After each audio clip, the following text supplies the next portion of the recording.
maglagay ng character for each of the housemates. So, definitely all. Uy, syempre sabi ng mga nanonood sa atin, nagko-comment sila, ginawa niyo na daw yung sa action. Paano naman daw yung poster for heavy drama, for rom-com, or sa fantasy? Itodo na daw natin ito. O habang nag-ready kayo, meron tayong message from YouTube, si AMZ, Kira and Emilio in one project, please. O ito na, I'm sure gagawin na nilang edit ito, di ba? O paano yung heavy drama Okay, naman? kailangan natin tanongin ng veterano ko dito. Kasi si Kira, more than a decade na dito, diba? Marami poster ng ginawa si Kira. Marami ng posters. Ako kasi wala masyado. Direk Kira, paano po pag heavy drama yung maging poster niyo ni Emilio? Ayan. Heavy drama, yung parang ang sayo ay akin Oo, lang. mata-matahan kayo dapat sa camera. Mata-matahan acting. Yes, ayan. Okay. Wait lang. Direk, ano yung notes, Direk? Ano yung, saan ako nagagaling? Like, be concerned for me. Okay, Tapos ako, I'm concerned upset. for you. Parang, Okay. like, ano yun? Okay, okay. Dito yung camera niyo. And, lights, camera, action. Ganon. Laro! Hindi ko pa seryoso! Sayang yun, hindi nila nakunan. Ang ganda na ng tingin mo sa ilaw eh. Oh, dapat 5 seconds. 5 seconds. Yes. Okay. And 3, okay, cover mo muna yung anak. Yes. Ayan, okay. Just the Lord. 3, 2, 1, and heavy drama starring Emilio Diaz and Kira Ballinger. 5, 4, 3, 2, 1. Oh, perfect! Oh my Beautiful! Parang, Baka umayon na yung mga netizens. Sila sa atin. O, yung susunod, dapat ito rom-com na. rom-com Pag-recognition, na. no? Oo, rom-com na to. Dapat yung rom-com medyo mas waki-waki, Mas waki, diba? yes. Tapos parang may kilig, gano'n. Uy, Masi. And 3, 2, 1, lights, camera. Oo. Action!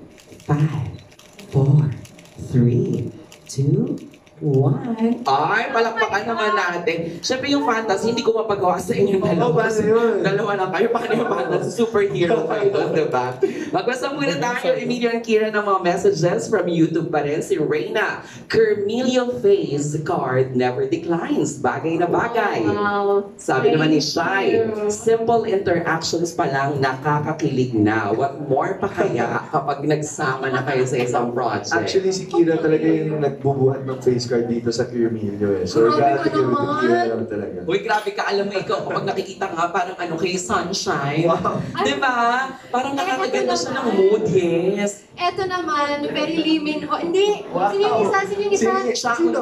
Lee Min Ho? Yeah, one of them. Chang Wong? Ming Yu. Ming Yu? Ming Yu. Ming Yu? Oh, Mingyu. diba? Oo. Mingyu. Ming Yu. Yes.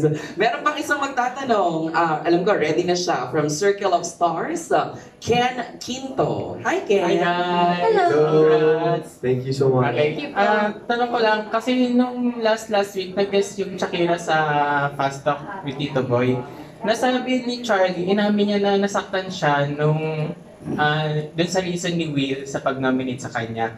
Kayong dalawa ba, and yung sagot niya kasi dun, hindi showbiz, talagang inamin niya. Kayong dalawa ba, may ganun din pakiramdam na nung napanood niyo yung reason sa inyo ng mga housemates sa pag-nominate sa inyo, ano yung naramdaman niyo nun?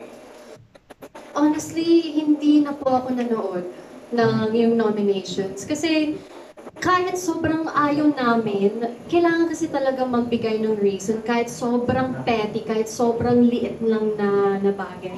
Eh, syempre, they're the ones that will hurt talaga na, uy, talaga ba? Ganun ba ako? Am I not enough? Yung mga ganon. So, ako, I really wanted to maintain the friendship with all of the housemates. So, I don't want to watch the nominations kasi alam naman po namin yung totoo. And it's the game. Kailangan ko talaga. So, yun. Kay Sa akin naman po, hindi naman, gusto kong actually malaman kung yung mga reasons kung bakit ako nominado. Kasi nung una, hindi po sinabi sa amin. And ako kasi, yung reason kung bakit ko gustong malaman is I want to know how to better improve myself. Kasi syempre, late ako pumasok sa bahay. So, alam ko na ako yung kailangan mag-adjust sa mga housemates sa loob. So, kung meron man silang masabi na hindi nila masabi harap-harapan, that's what I wanted to improve on sana. And for me, it's a great experience dun sa bahay kasi may mga taong na magsasabi sa'yo kung anong pagkukulang mo or anong feeling nila pwede mong i-improve. So I'm very grateful for that opportunity and thankful to the housemates that voted kasi lahat naman din po kami nag-vote. So no hard feelings talaga kasi part talaga siya ng experience dun sa bahay. Thank you. And kay Kira ulit. Yes. Tatanong ko sana yung sa pageant pero natanong na. So, ano ko na lang. Alter ko na lang. Sorry naman ka. Mama Jai, no? Mama Jai. Okay, so kasi yung sa pageant, parang 2020 or 2021, nasabi mo na siya na may plan ka talaga, no? Oo, pero ayun nga, meron, ngayon kasi syempre lumalaki na yung name mo kasi lumabas ka na sa PBB. Meron bang mga pagkakataon sa life mo na parang nagfe-fade na yung plans mo na yun or yung dreams mo na yun sa pageant? Actually, that's what I've been facing ever since talaga na, Lord, is this really what you want me to do? Kasi this is what I want to do, pero hindi ko alam if it's in God's will. Like, if I will benefit from it. So, yun talaga ang hirap. Like I said a while ago, it requires a lot of dedication. It's a huge responsibility. And I love this job that I'm doing right now. So parang it's very hard for me also to give this one up. So, yeah, like I said, if God will open that door for me, if there's a clear sign that He wants me to do it, then I will do it. In God's good time. Thank you. Okay, last na lang kay Emilio ulit. Patok sa inyo patok sa netizens yung bromance niyo ni Michael. Oo, may mga nagsasabing DLP. Maraming natutuwa kasi parang hindi toxic yung pagkaan nyo. Kasi di ba sa ibang straight, parang nahihiya sila na i-express yung love. Anong masasabi mo na kayong dalawa ni Michael sobrang open na na-express nyo yung love nyo sa isa't isa? I think po galing po yun kasi sa family ko. Kasi dun sa family ko, we're very expressive with how we show our affection for each other. Both sides of the family, my mom's side and my dad's side. So, yun po talaga yung kinagalakihan ko. And I guess, kapag komportable ako sa isang tao, kumbaga si Michael, na masasabi ko naging isang best friend ko na dito sa industriya, ipapakita ko talaga na masaya ako kasama siya, yung pagmamahal ko for him, and yun. So I think I'm happy na positive po yung reception ng Team Melly sa amin dalawa kasi honestly, it doesn't feel like work when we're together, especially sa mga guestings kasi parang kasama mo lang yung best friend mo. And I think that's one of the perks of being here now in this industry and from that house na you're able to make connections like that. So, maraming salamat. And yung na-interview nakaraan si Michael, at parang may Q&A siyang sinagot na kapag nagkatrabaho daw kayo, parang gusto niya magkapatid yung role nyo. Oo. Pero biglang sinabi ng mga netizen, hindi, gusto namin PL. Ano reaction? I think whatever the opportunities come to us, we will do 100%. Michael and I are very open and of course very professional. So whatever opportunities are in front of us, we will always say yes. Thank you so much. Maraming salamat kay Ken. Ayan, susunod ang magtatanong naman ay si Franz Sahorda. Franz. Hi guys, hi, good afternoon. Ayun. Hi Kira, sorry. Parang paus ka pa, Franz. Napiyok, nagbinata. Oo. Sige. Okay, first question is for Kira. Okay, Kira, natanong ko sa Twitter to, hindi mo nasagot. So, fun question lang. Kasi I think naabutan mo rin naman si Emilio kahit 1 week, right? Parang may 1 week or 2 weeks pa kayo to answer. Yes, two weeks. So, my question would be, kasi very viral din yung sinaing wars nila ni Ralph. So, my question is, sinong mas masarap magsaing for you? Si Ralph or si Emilio? Oh my goodness, you know, it's very hard talaga kasi parehas silang magaling eh. You know, I think it's Emilio. Ay, wow! Kasi nandito. Eme lang, hindi. Magaling talaga sila pareho. Sarap talaga kami sa mga saing nila. So, teach me your ways. Teach me how to saing, Emilio. Okay, on a more serious note, puntahan ko na muna, okay, si Emilio kasi napanood namin sa Pamilya Sagrada. Kasi doon ko lang nalaman na super first timer mo lang din talaga. So, congratulations, ang galing mo doon. Maraming salamat po. Maraming salamat. But now my question would be, kasi kanina natanong na kung may babaguhin ba kayo. My question is, Kung magkakaroon ng pagkataon na bumalik sa bahay, or naisip niyo ba na kunwari, meron ba kayong sa tingin nyo hindi pa naipakita sa loob na sana you had the chance na maipakita sa loob? It could be talent, it could be what, or ano sa tingin niyo gusto niyo pa sana maipakita if given the chance, or kung nagkaroon pa ng longer time sa loob ng bahay? Ako for me po, wala po talagang ibabago. I think kapag bumalik po sa bahay, gagawin ko lang din po yung ginagawa ko nung nasa bahay ako. Kasi yung pagpasok ko naman po sa bahay, yung mindset ko is no regrets. Leave everything there. Kasi hindi mo alam kung kailan na yung last week mo doon eh. Kaya palagi ko sinasabihin si Kuya na, Kuya, I will do my best every week kasi I don't know kung ito na yung last, kung ito na yung time na alis na ako sa bahay mo. So I promise to give my best. And proud po ako na magsabi na ginawa ko po yung best ko. And even though it was a short stint, it was very, very sweet. And I would not change it for the world. Thank you, and Kira. Ikaw ganun din? Kung may gusto ka pa bang ipakita na, ay, hindi ko napakita. I wouldn't change anything. Pero if given more time po talaga, mas lalabas pa talaga yung kulit ko. Parang by the time that Charlie and I went out, dun pa lang nagsa-start na pagiging makulit ko, chumichika-chika na ako sa lahat. So if I was given more time, I think I would have shown that more, yung baklita side ko. Kasi the first week, Mommy, alam mo to, di ba? The first few weeks, hindi talaga lumalabas. Kaya ang pilit ko. Eh syempre, I don't want to force it. So, lalabas talaga si Baklita Kira. Pero, I also think, sorry, I also think, I wanted to be a task leader. Ayun lang. If it was something musically inclined that I could use the guitar for, or my song composing skills for, maybe that would have been super fun for me. Actually, marami nagulat na perform kayo kay Jisoo, yung Pinoy ako. Yes. Sikat ang Pinoy, was like, wow! Mommy, bumalik saglit si BFF Kira. Di ba? And last na lang guys, kasi pareho kayo magaling, definitely. Ini sabi ko ngayon sa Pamilya Sagrado, ikaw Kira, nung wala ka, pinalabas yung collab, everyone was like, wow, si Kira. Oh my God, so Yes, my question is, kung given the chance na kayo nandito na kayo, anong gusto nung itak? Talaga yung pagiging bida, leading lady, leading man, or gusto nung subukan na maging diverse? Ay, pwede rin ako mag-contribita, like what you've done in the past as well. Okay? Thank you guys and congratulations. Thank you po. Ako naman po, I think leading man talaga ang pangarap ko nung pumasok ako ng industriya.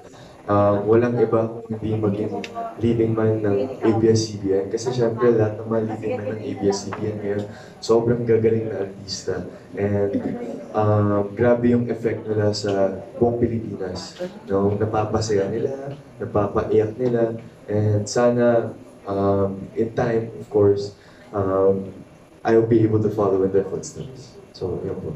Thank you po. Ako naman, for the longest time po, I've always been doing the bida roles, the good girl roles, the rich girl. So, I really want to try kontrabida naman. Wala, that's something that I really haven't, experienced yet. What's it like na mang-ape ng iba? Eme lang.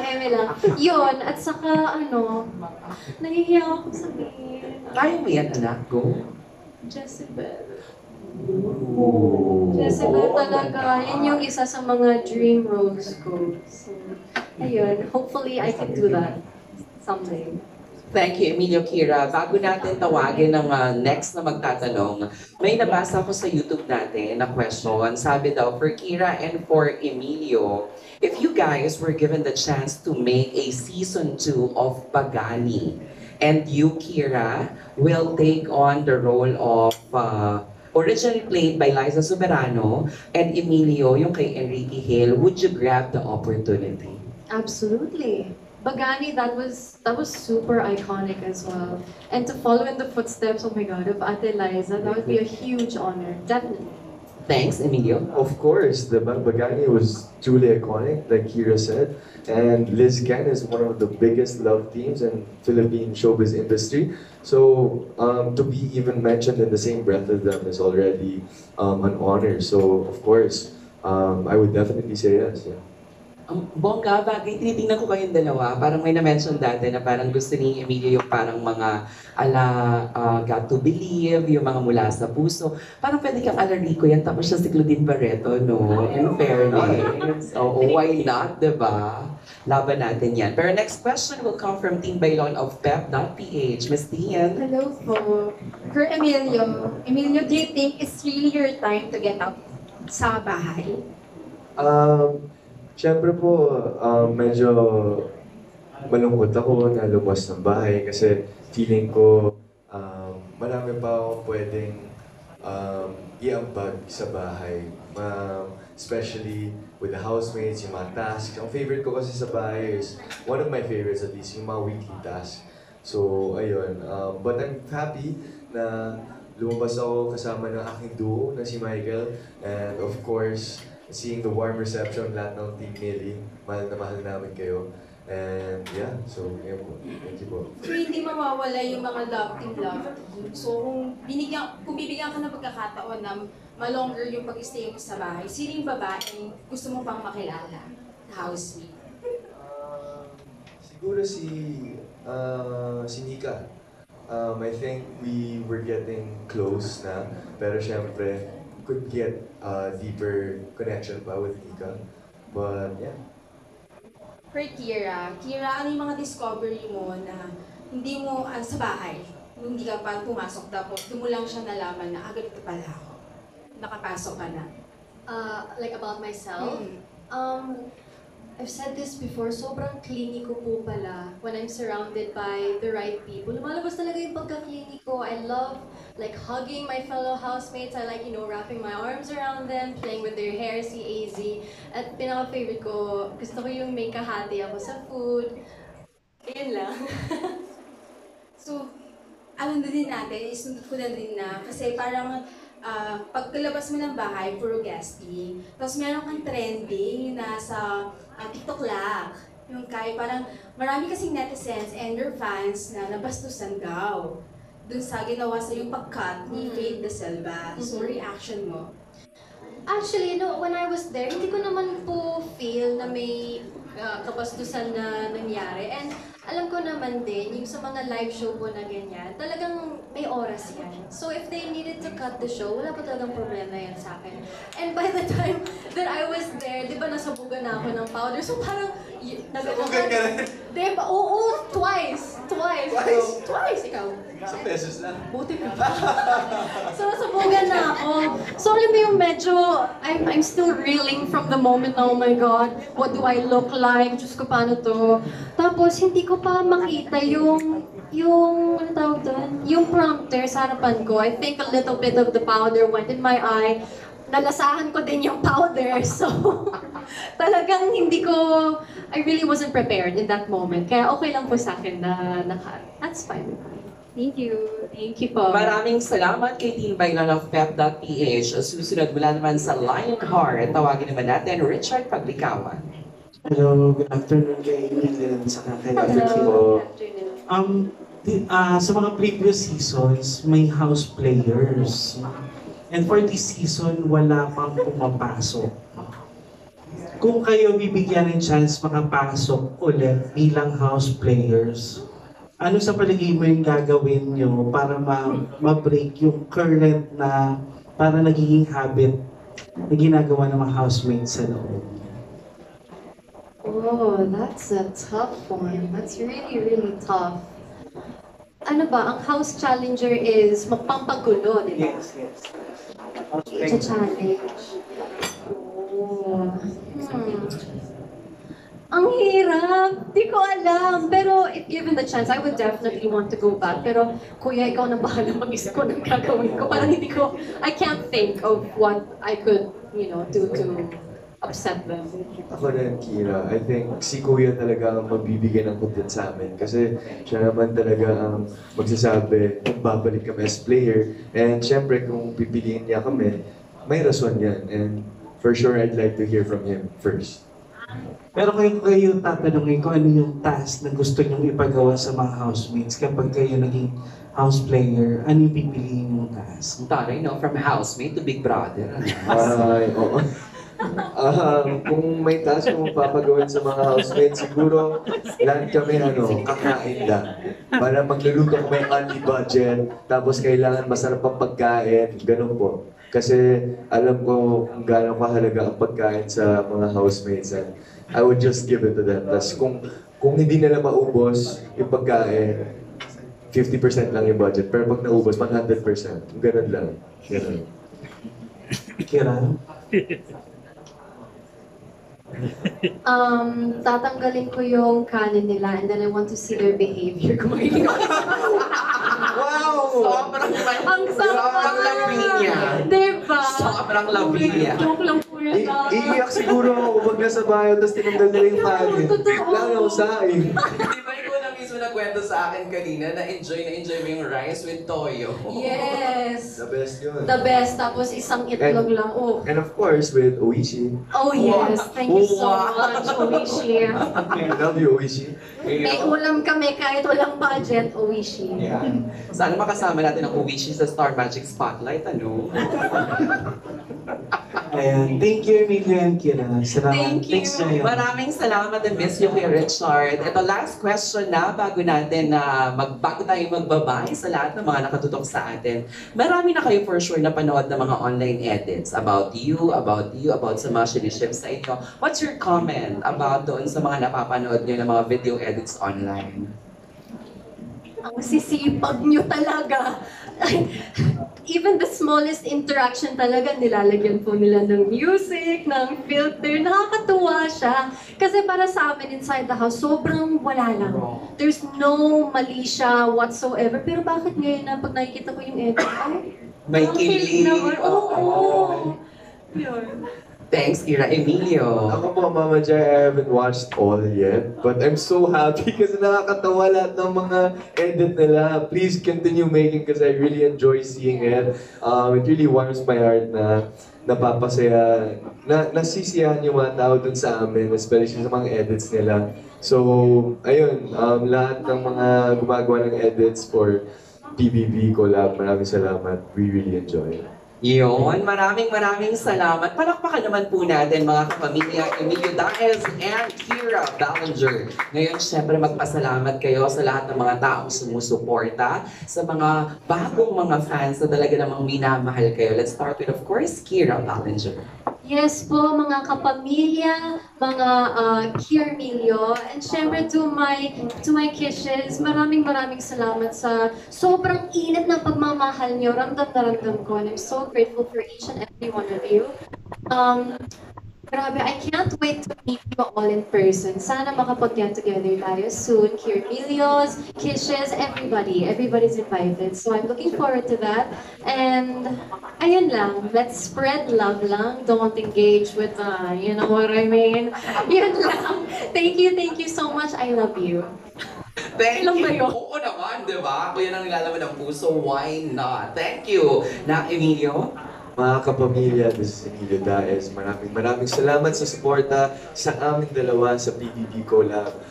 Of course, mga Team Millie, mga Team Carmilio, maraming salamat sa suporta. Sana hindi po kayo mapahagod kakasuporta sa amin. And sana nag-enjoy kayo sa amin. And of course, we promise to work so much harder para mas marami pa kayong i-enjoy. And of course, I really hope to see you all soon. Eat well, and yun, thank you. Tama, eat well, di ba? Oo, tamang-tama yun. Maraming salamat.